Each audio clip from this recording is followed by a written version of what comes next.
Albert, you're reporting on why the Bills sent Stefon Diggs to the Texans when it would have cost them $3 million less on the cap to keep him is what?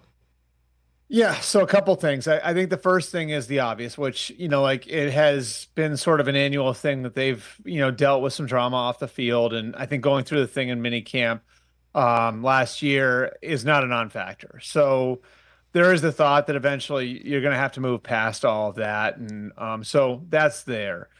I think the bigger thing is that the I would never say the door, the window of opportunity is closed. The window of championship opportunity is closed on a team that's got a quarterback like Josh Allen. But I think with each of these quarterbacks, you have like little eras within their bigger era. And the first era for Sean McDermott and Brandon Beane and building around Josh Allen was drawing to a close. A lot of guys had gotten into their 30s. Some guys had injury issues. It just, I think, towards the end of last year, you could tell that that group was sort of on fumes. And so you saw earlier this offseason, they're starting to offload some of those guys. Micah Hyde, Jordan Poyer, Tre'Davious White, Mitch Morse, guys who were cornerstones for them that were such a big part of building the Bills into what they've been over the last 6, 7 years. And so when you're looking at this as Brandon Beane and Sean McDermott, it's okay. So we can either do this in phases where we get rid of those guys this year and then maybe Stefon Diggs next year, and we're dealing with the ramifications of both in 2 different years, or we can do it all at once. And in that way, I think it's sort of you can draw a comparison to what the Rams did last year when they offloaded Jalen Ramsey and Leonard Floyd, a bunch of other people. They made the conscious decision then, the Rams did, that if we don't do this now, then this is going to be a multi-year process. And so do we want to do it in 1 year? Do we want to do it over a couple of years? And they made the decision they wanted to do it all at once. And because they got great coaching, great quarterback play, and great drafting, and finding guys like Kobe Turner and Puka Nacua and Byron Young, they were able to make the playoffs in their reset year. So that's sort of where the Bills are now, is they're in a full reset year. It doesn't mean they can't win, but they have to get great coaching, great quarterbacking, and great drafting to get through it. And so I think all of that added up to, like this being the time to do it, especially when you consider the value they got back and getting what was the rough equivalent of a low second-round pick.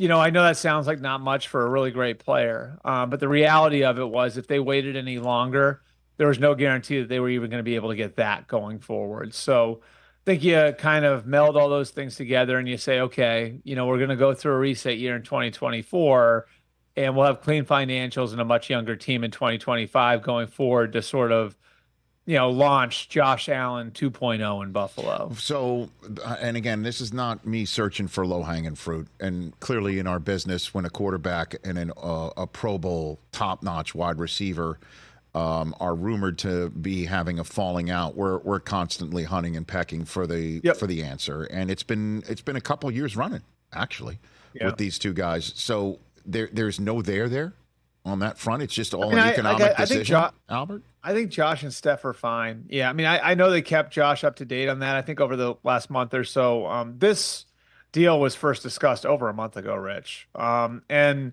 it wasn't a result of them putting Stefon Diggs on the trade market. It sort of is the same as when, when Diggs was traded from Minnesota to Buffalo. That was all sparked by a tweet. Like Stefon Diggs, I can't remember exactly what it was he tweeted, but he tweeted something on the day he was traded to Minnesota, which prompted Brandon Beane, the Buffalo general manager, to pick up the phone and call the Vikings and ask if he was available. Sort of the same thing here, with a couple of teams had looked at the situation and said, I wonder if there's an opportunity there for us to go get Stefon Diggs. One of those teams was Houston. And that conversation started, over a month ago now. And, Nick Caserio kind of stuck with it, and they kept working on it and working on it and working on it. And as Buffalo's situation evolved over the last, 4, 5, 6 weeks, where it was clear that, they were going to be in this, youth movement, this phase where they were going to be retooling a little bit, and they got through their receiver evaluations. And this is a receiver group that's both really strong at the top and deep in the draft. They kind of get to the point where they say, okay, like this is the time to do it. Again, I don't think things are perfect between Josh Allen and Stefon Diggs, but I know that they've had a pretty close relationship, a pretty respectful relationship over the years.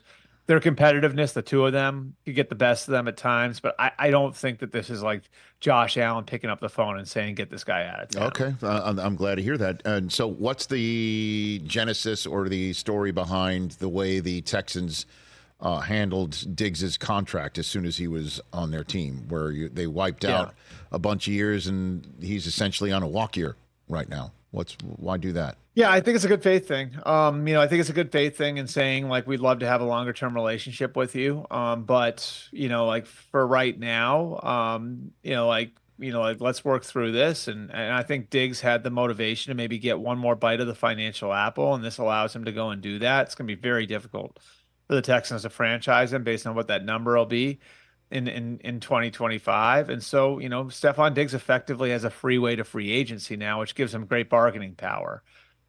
He's 30 years old. So, is the way last year ended, is that a harbinger that, things, like might be going in the wrong direction? It's possible. That's what happens sometimes with older receivers. But I think it does, give the Texans a chance to get a very motivated Stefon Diggs. Not that he wouldn't be otherwise, because of how competitive he is. And if you look at where the Texans are financially too, after they're going to be looking at paying Nico Collins after this year, and then obviously down the line budgeting for Will Anderson and C.J. Stroud, and so they're going to have some bigger numbers coming down the pike, over the next few years. But they have this opportunity now while C.J. Stroud's on a rookie contract and Will Anderson's on a rookie contract, and so I view it as them taking advantage of that and sort of keeping themselves loose financially going forward, where they have Stefon Diggs coming in on a 1-year deal. Doesn't mean he won't re-sign after the year, but he's in on a 1-year deal. And they have Danielle Hunter coming over from the Vikings to play opposite Will Anderson on a 2-year deal. Very much targets like the next couple of years as the time to take advantage of having C.J. Stroud on a rookie contract. Catch the Rich Eisen Show every single day on the Roku channel, 12 to 3 Eastern, for free.